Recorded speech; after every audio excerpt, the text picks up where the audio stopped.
My child, my teen cannot focus, therefore they must have ADHD. But what if I told you that it may not be ADHD at all? I've done hundreds of evaluations, and what surprises most parents isn't the diagnosis, it's the other things that look exactly like ADHD, but isn't.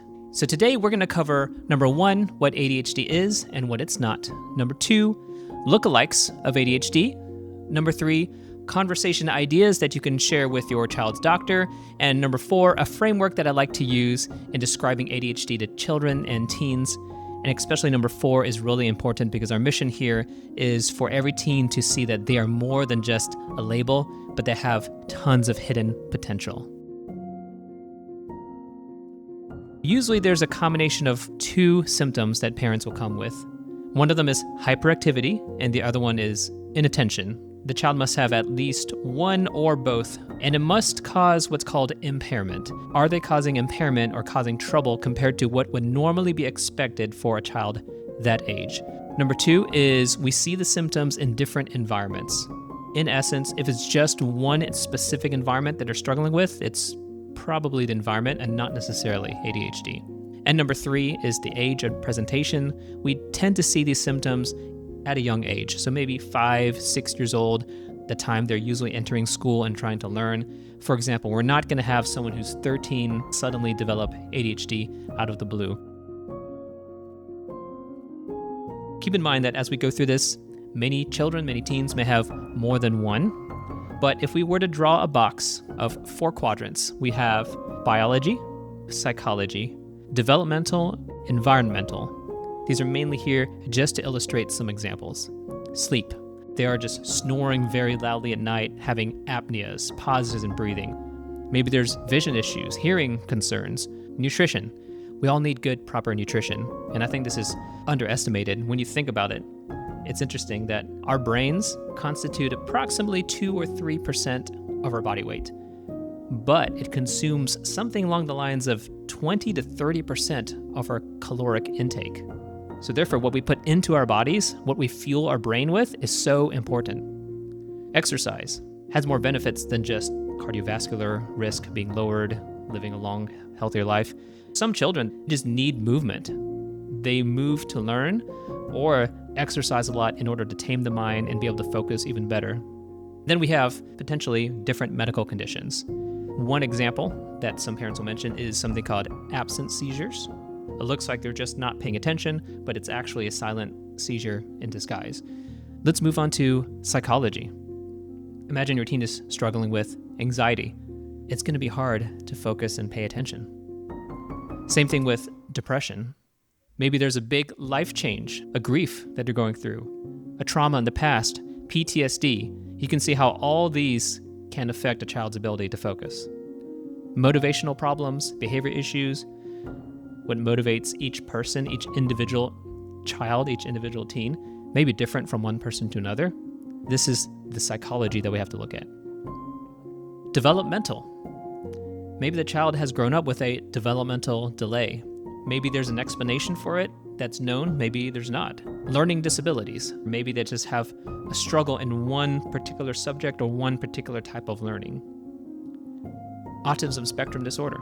These are examples of ways of thinking that could influence what looks like ADHD, but maybe it's something else. And finally, we have environmental. Think of all the social circles that your child, your teen has. Family relationships, school relationships, peer relationships, friends, and especially teenagers. They are going through such changes with hormones, their body, their mind.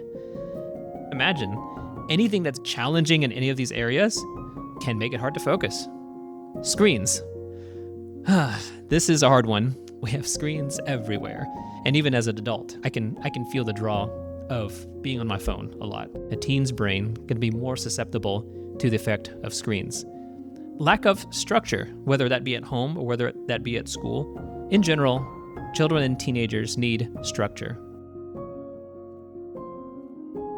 Now you have some context to ask your child's doctor in case you were to have a conversation with him or her. I just want to give some sample questions in case it's helpful.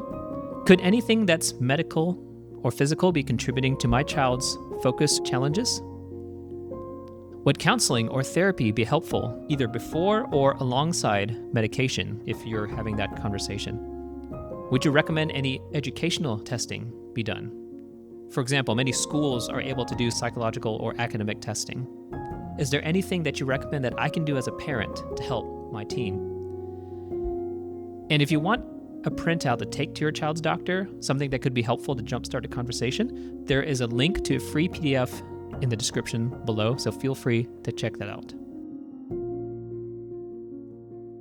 Let's discuss a framework of how I like to communicate ADHD to teenagers. So imagine your teen's development or your child's development is like a road trip. To have a successful road trip, you need 3 things. You need to know where you're going, a destination. You need a vehicle to get there, and you need to have the driving skills to operate the vehicle. So your destination is your child's motivation, their purpose. The vehicle is their physical health and their mental health. And the skills to operate the vehicle, the driving skills, are their habits and their skills in learning. So this is very powerful because imagine one of these areas are affected. So let's just take the destination. What do you think about school? I don't know. I don't see the point. I mean, if I'm honest, I think school's just kind of dumb. Am I going to use any of this in life? I'd rather do other things. Okay, that's an example of we're having something that they have to do, school, and it's not lining up with what they see their purpose is, their meaning, their values. So maybe there's a disconnect there. In this example, the destination is struggling, the other ones are okay. Or maybe it's the opposite. Recently, there was an 11-year-old girl that I walked this framework through, and I asked her a question. I said, so based on what I've told you here, which one of this sounds like the most to you, or you feel like you're struggling with the most? And she said, oh, it's the driving skills. She just said, when I open a textbook and I try to read it, I just can't retain any of their information. And I asked, have you tried different ways of learning, different ways to approach this? And she said, no, I just don't know what else to do. Okay, or we're getting somewhere now. So now we know we need to target the driver, the skills. This is a powerful example of how when we break it down, suddenly what looks like I can't focus, we can actually anchor it to something that we can try to tackle better than before. I hope this video provides some clarity, and I want to provide the same clarity to other families as well. Our mission is to empower families of teens with ADHD, whether it's diagnosed, whether it's not diagnosed, to empower these families to discover their hidden potential. And you can play a role in that. As cliche as this sounds, we're a new channel, so I would really appreciate it if this meant something to you that you would like and subscribe, maybe even share, because I want to be able to reach other families who want to understand their teen beyond a label, beyond a diagnosis. Remember, we have the free resources in the description below. You can check that out. And thank you so much for watching, and then we'll talk to you next time.